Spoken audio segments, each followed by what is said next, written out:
Hello, everybody, and welcome into another season preview show at the Hockey Writers YouTube channel. I'm your host, Matthew Zator, and we are up to the Washington Capitals here on our previews. And I've got Jacob Billington here filling in to cover the Capitals. He's normally a Senators writer, but we have very limited writers that cover the Capitals here on the site. But we do have to have a preview for this team. So thanks, Jacob, for coming on.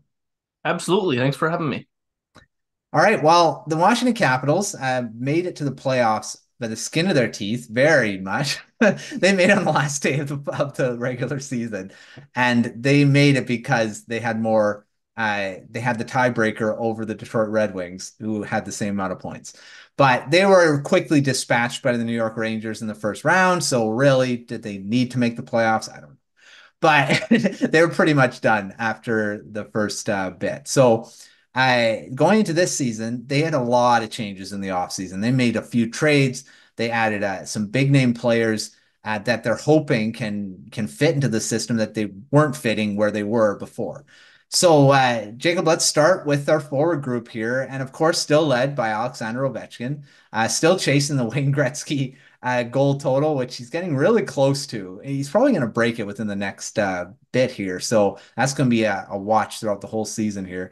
But he's been joined by a few new additions. So let's start with the probably arguably the biggest one right now is Pierre-Luc Dubois coming in from his second trade in like so many years here, coming in from the LA Kings, who he did not fit at all, not even a little bit in LA. So what do you think about him joining the Capitals? Because he's got another lease on life coming in here.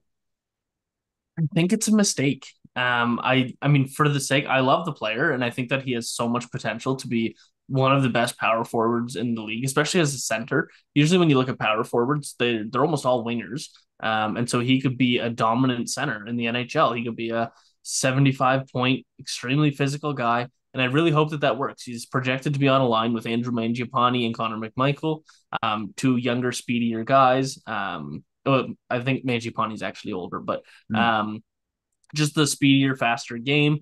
And I think that they could complement his game pretty well if he can play his game. What we saw last year in LA was Pierre-Luc Dubois just not sticking to what he's good at. He's not getting physical. Elliot Friedman on the 32 Thoughts podcast just said that even the general manager was on the ice telling him he needs to play harder, and teaching him how to play harder. Like Rob Blake, he knows how to play hard. He was showing Dubois how to do that, and it just didn't click throughout the whole year. So I hope it can fit. Having Dubois and Tom Wilson on the same team is great Mm. if Dubois can be what he can be. 100%. I mean, he's under such a big contract now because he was right away extended when he was in LA, thinking that, oh, he's going to be a long-term piece of this team. And he wasn't.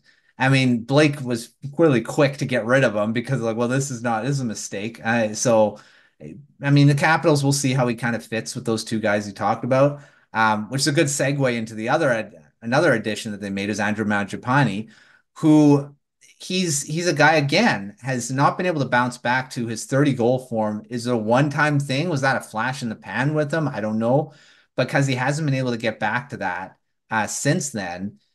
Can he do it in Washington? What do you think about him being added? I think so.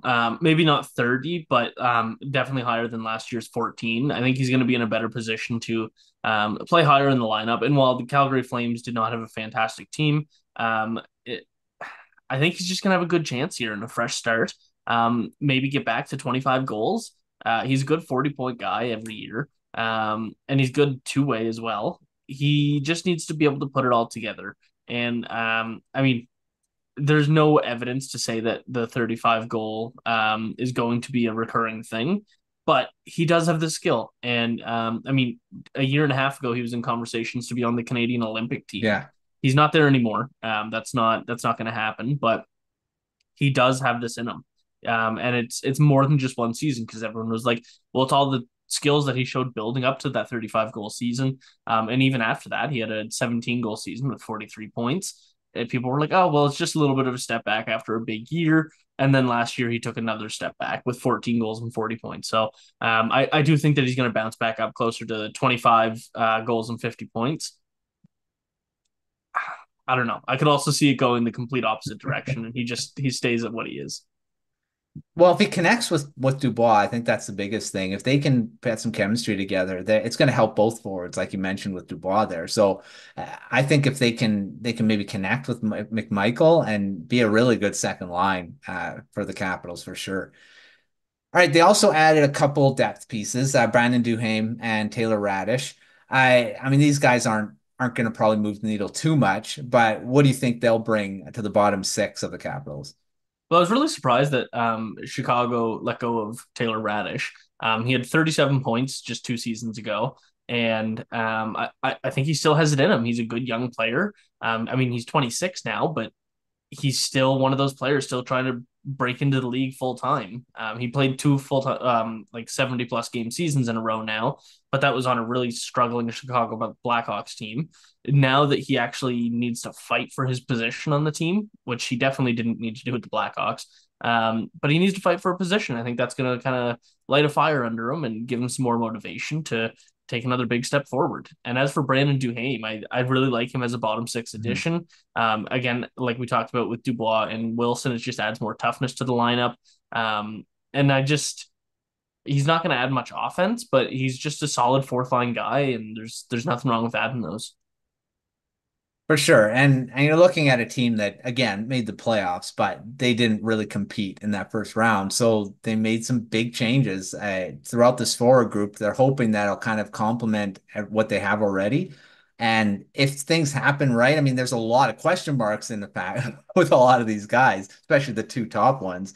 But if they can all fit, I think that's a really good top six that the Capitals have, especially Ovechkin, who's still a 30 goal scorer in this league, even at his age. So, yeah, I think this forward group is still a pretty good one. Looking at the additions, and that's hopefully that they all kind of fit in with what the coaching staff has. All right, moving to the defense, and we'll start with a guy you're very familiar with, Jacob Chikrin, who was traded again, and the Senators traded him after acquiring him not that long ago from the now defunct Arizona Coyotes. So, what do you think about him being added? He's now a top pairing defenseman on the Caps, and pretty much similar role to what he was in Ottawa. So, is he going to fit in more in the Capital system than he was in Ottawa? Well, the Capitals system is a lot more heavy and bigger, and so they're not full of left-handed offensive defensemen like Yeah. Ottawa was, and so he's in a much better position to play his true game. With Ottawa last year, he was not as good defensively as has been historically, and his offense took a dip as well. I mean, the biggest positive out of his season was that he kind of threw the monkey off his back about the injury history. That was his first full season. Hopefully, he can continue that into Washington. He is in a contract year, so hopefully that also motivates him a little bit extra. I'm assuming that they're going to pair him up with Matt Roy, who we're going to talk about in a minute, and I think that that's a pairing that could make for a really good, great at both ends of the ice. And you see, Ottawa just traded him for Matt Roy, not Matt Roy, Nick Jensen, and a guy like Nick Jensen is or Matt Roy, who are pretty similar players, Mhm. is somebody that Chikrin needed to play with last year. If he had played with Nick Jensen last year in Ottawa, I think he's still in Ottawa because he would have done a lot better. Mhm. So yeah, if he can get good chemistry with Matt Roy, who is stronger defensively, I think that it could make it for a good pair. If they put him on the top pair with John Carlson, I don't think that's going to work very well. Just two guys that are too offense focused and not strong enough defensively, but also two guys that, while they're offensively focused, aren't putting up superstar points at this point Mhm. in their careers. So maybe they could turn that around this year, but as of now, Chikrin on the second pair with Matt Roy makes the most sense to me. Yeah, I think they'd fit a bit better as a pairing for sure. Matt Roy's a guy that seemed like he was on the radar of a lot of teams in free agency to grab up from the LA Kings. So, I mean, the Kings obviously didn't re-sign him. He's a guy that he brings a lot to the lineup. What do you think? How is he going to fit in Washington here?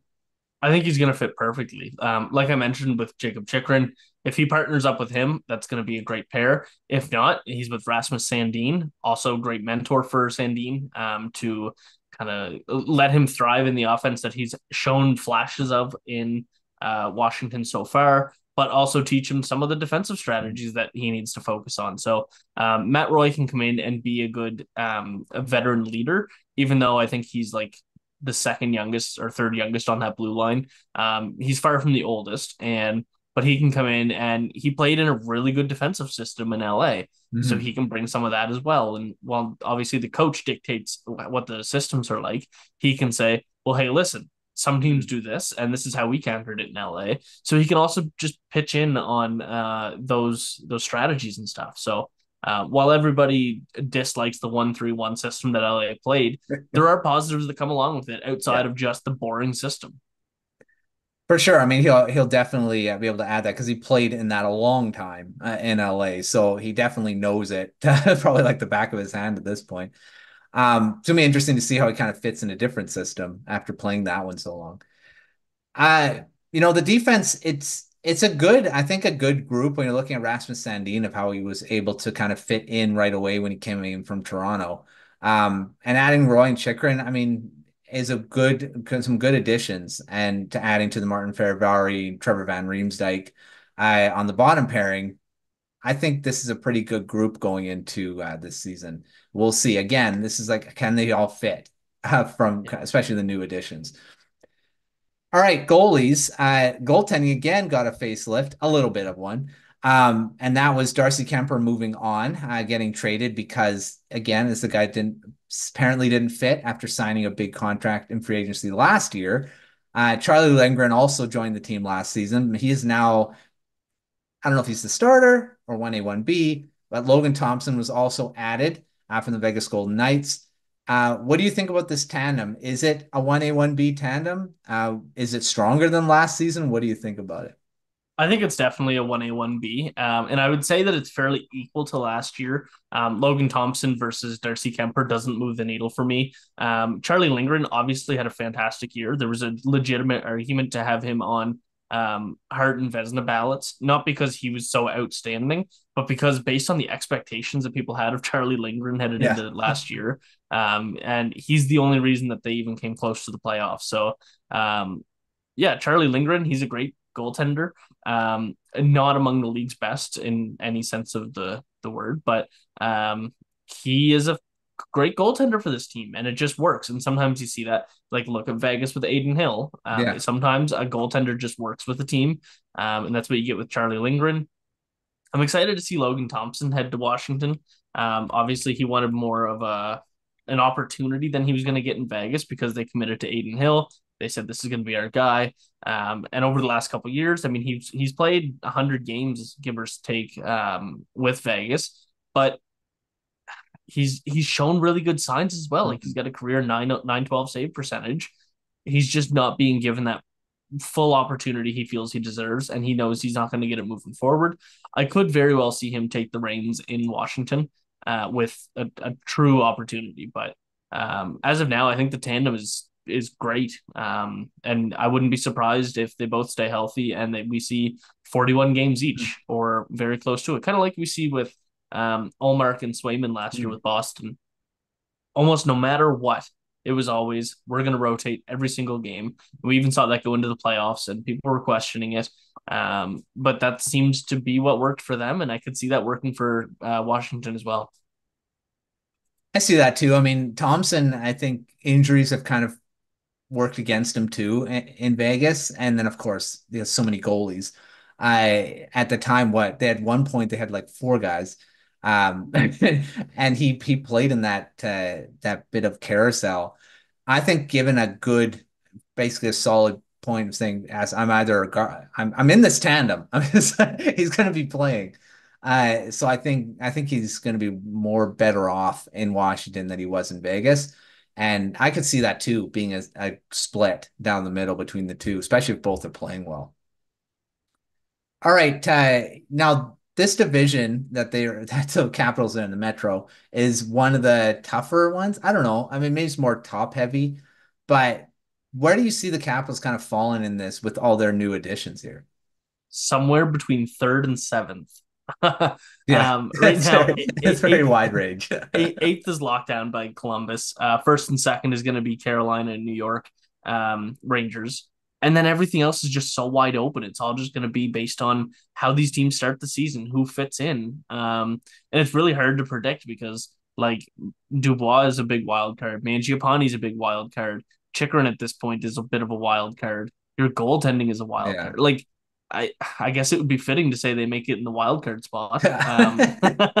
Yeah. Um, but I do see that being pretty realistic. I think the Atlantic Division is going to be the better division this year and might pick up all five possible playoff spots Mm. in the division. So that only leaves three spots in the Metro. There's a good chance that they can sneak into that third spot. I mean, Philadelphia is going to be a tough out. The Mm. Islanders, I think that I think the Islanders took a step back, and the Capitals are a better team. Um, I could see third or fourth in the division. Mm. Yeah, it's a very wide. I don't know. I'm not sure where they're gonna fit either. There's so many unknowns in all the divisions. The Atlantic, there's so many different teams that could be wild card type teams.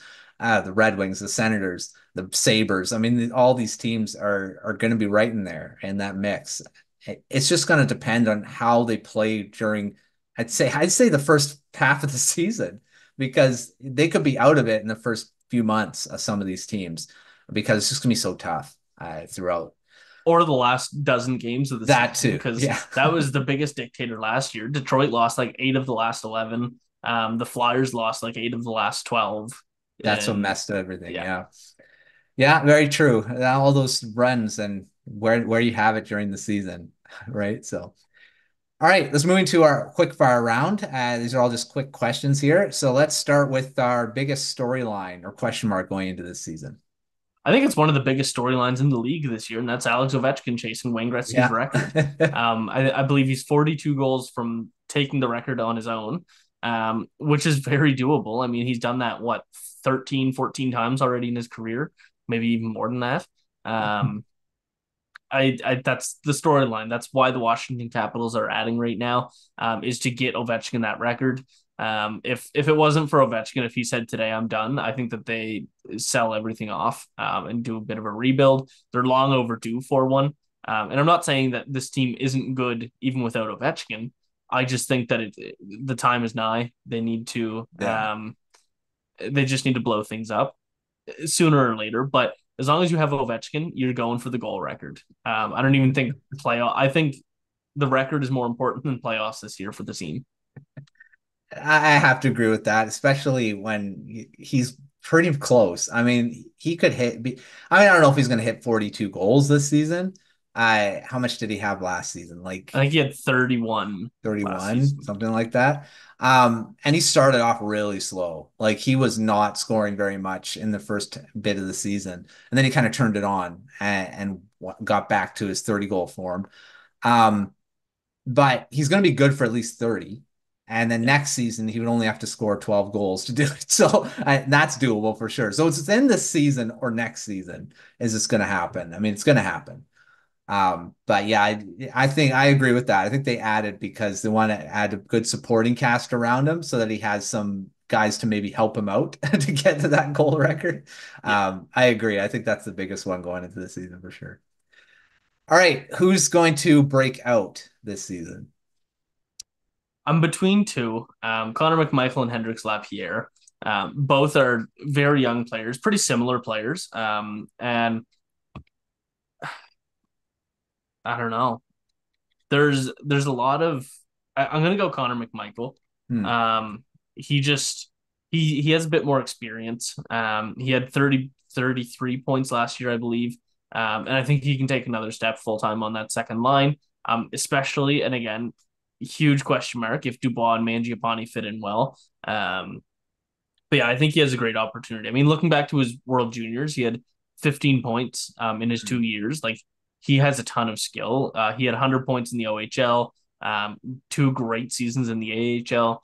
He has it in him to be a high end forward for this team. And if Dubois doesn't work out, McMichael can move to center. He can take over that spot and maybe give the line a boost that they need. Mhm. I don't know. I do see him as a long term winger, but he has played center quite a bit in his career up till now. So yeah, I'm gonna go McMichael. Yeah, it's a good one. I mean, he's going to be playing with, well, on paper, two really good players. If they can fit is the question for sure. All right, someone that needs to bounce back from last season. I'm gonna go with Tom Wilson. He just wasn't quite what he has been. Just over the past decade, really. Obviously, he's always been a good like 40-point guy with a ton of physicality, 20 goals. And his points were right about there last year. He had 18 goals, 35 points. But I feel like his physicality took a bit of a step back. I mean, his penalty minutes were right up there with his career average, but he wasn't as noticeable to me. And while admittedly I don't watch every Capitals game, I do my best to watch lots of games around the league, getting clips for everything and social media. I just didn't notice him as much. Mhm. And the Capitals really need him, especially if he's going to fit in on that first line and live up to that $6.5 million contract. So Yes, but that big money that he's got, I think he's got to be more of a factor for sure for the Capitals, especially if they want to make the playoffs this season. All right, someone or something that could be an X factor this season. it's got to be Dubois. I mean, bouncing back from a 40-point season is going to be the biggest thing that can help this team. Um, he showed that he can be a 60-point guy in 2 of his 3 years in Winnipeg. He signed a massive ticket at $8.5 million for 8 years. He really, really needs to be good this year. And if he's not, I mean, they just missed the window for the buyout for the 1/3 instead of 2/3. If you're stuck with $8.5 million of a 40 million or 40-point player, Mhm. it's game over. You're not getting rid of that contract if he has another 40-point season. Yeah, it is. I mean, the thing is, he's got to be. I want to say he's got to be an 80-point player. I mean, I feel like he needs to be around that to really kind of justify the money you're paying him. Yeah. And he has the potential to do it, especially if he's going to be on the power play. He will be on the power play with Ovechkin. I mean, come on. I mean, just pass the puck to him. He'll get an assist. So, Yeah. all right, a rookie or a prospect that could surprise, make the roster out of training camp here. I'm gonna go with Ivan Miroshnichenko. I don't know how that's not much of a hot take. I mean, he played 21 games with the team last year. Um, he struggled a little bit in his development, not necessarily on the ice, but Mhm. obviously with the cancer diagnosis and that battle that he had to go through. But he made it over to the NHL and the North American hockey a lot quicker than a lot of people projected. And he had good numbers in the AHL, 25 points in 47 games. And in the NHL, he wasn't as productive, 6 points in 21 games, but I think that he has a good chance of being really impactful on the team. Yeah, I feel like he could definitely do that too. I mean, it probably wouldn't be a surprise for him to make the roster, but now without these additions, there's less room for him. Like we didn't talk about him in the forward group, so he could to be a surprise maybe push one of these guys out for sure. All right, other than guys that could make the team, what other prospects should fans be watching this season? Ryan Leonard's my pick. I'm a huge fan of Ryan Leonard. I think he's going to be a guy that adding to Brandon Duhaime, Pierre-Luc Dubois, Tom Wilson, he's going to suck to play against. Mhm. He's a really good offensive player. He had 60 points in the NCAA last year. And he's also very, very physical. There's been lots of prospects in the NCAA that have said, like, this guy is my least favorite player to play against. So that's going to fit in pretty well. He's committed to Boston College again for this season. But yeah, he's somebody that watching him is going to get Capitals fans excited. If you haven't watched him before, he's poised to take a huge step in his development again. He had 60 points as a rookie in the Yeah. NCAA. Yeah, that's pretty good. That's pretty good for a freshman for sure. I think again, there's a few guys in the capital system that they're next wave post Ovechkin. I mean, they're kind of building it slowly with some guys coming up here. And Leonard's going to be a big part of that forward group too in their I'll, next iteration of the core, I guess. yeah, and I'll throw Andrew Crystal in there too. There's another Just one, keeping an yeah. eye on him. Like he's not as like super physical and all that, but he's a really creative player. Good hockey sense and has a lot of offensive skills, and he's a left winger, so he'll be following up underneath Ovechkin by the time he's retiring. So, yeah, lots of good prospects to keep an eye on. For sure. All right. Now this could be an easy one. Probably from one of them at least. Who's going to lead the team in scoring on forwards and defense? I don't think either of these are easy. Um, You don't think Ovechkin will lead the? I I don't think Ovechkin. I think I might go Ryan Strome, or Dylan Strome, sorry. Just because he's going to be setting up more than just Ovechkin. I think Ovechkin's gonna score 30 goals and 60 points. I think that Dylan Hmm. Strome can beat that and hit 75 points or so, or even higher maybe. I I just Ovechkin's not as much of a playmaker, and he True. never has been. And now that his goal total is taking a step back, I don't see him leading the team. And so moving to defense, this isn't easy either. I'm going to go John Carlson just because it's his team. I mean, Chikrin could do it just as easily, but John Carlson, he's just done it so many times. He knows that the team Yeah. works. He's not new to the system. I mean, he's how old is he? 35, 34 maybe. And he had 50 points last year, 51, I think. Um, I don't think Chikrin's going to hit that. He very well might. It's going to be pretty close to be between them, to be honest. But Carlson's hit the 70-point mark quite a few times in his career. So, um, yeah, now that the defense is a bit better shaped in Washington, I think that he's going to lead the team. I can't believe John Carlson is in his mid 30s already. I keep thinking that he's still a young guy, but he's not anymore. Yeah, like he was drafted in 2008. Like Yeah. that's It's a long time ago now. Yeah, yeah. it all is so many time's just flying by. All right, last but not least in our preview here, a bold prediction or a hot take to end to the season here. I kind of hinted at it earlier, but I'm going to say that they finish in a divisional playoff spot. And I do think that they're a better team than the Islanders. Um, who else is in the Metro? I think that they're pretty close with the Flyers, Hmm. but I think they're better than them as well. And I think that they take that spot in the division underneath the Rangers and the Hurricanes. I mean, it's wide open from there. So it's not a super hot take. It's just a 25% chance by my logic. Um, but no, I do think that they took a bunch of huge steps forward. Their goaltending is better, their defense is better, their forwards are better. And I just think that all around it's going to be a much better season. I mean, the mentality that some of these players have. I'll reference Elliot Friedman again. He was talking on his podcast to mention that Rasmus Sandin in their exit meetings at the end of the season, he said, "I don't want to talk to you right now," to the coach, and said, "I'm going to call you in a few weeks and we'll talk then. I just want to sit on some things." And what he said was, "I wasn't good enough. How can you make me better?" And the coach said the exact same thing. He said, "I know you weren't good enough. What can I do to help you be Hmm. better?" And I think that that's a team mentality at this point. I don't think that's just Rasmus Sandin. Um, so it's the mentality like that that I think gives players the motivation um, to thrive and make the playoffs and try and compete for the Stanley Cup. Because you look at any roster in the league, you look at San Jose or Anaheim or Chicago right now, all of those players are trying their hardest to win the Stanley Cup this year. Every player does it. But when you Hmm. have the mentality of, listen, we need to sit down, talk about how I can be better. What can you do for me? What can I do for you? That's when players really start to thrive. Yeah, I agree with that. I think especially the additions coming in too, where you're looking at guys that want to prove themselves, especially like Dubois and Mangiapane, they both should be coming in saying we need to be a lot better than we were last season. And I think if they're not coming in that way, they're not the right players to be on this team because Right.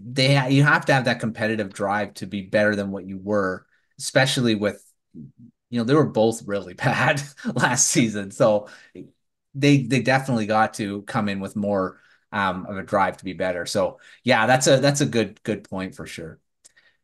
All right. Well, there's the Capitals as we continue our countdown to the regular season. Thanks, Jacob, for coming on and talking about the Capitals here as we get to closer and closer to the regular season starting up. Training camps are pretty much what a week away or a week or two away here as we're recording this. So make sure to check out everything at thehockeywriters.com. We got lots of preview content for every team, lots of general stuff too. And then, of course, check out the Substack for the Capitals and for all the other teams that gives you all the best articles as we go through here. But until next our next preview video, We'll see you next time.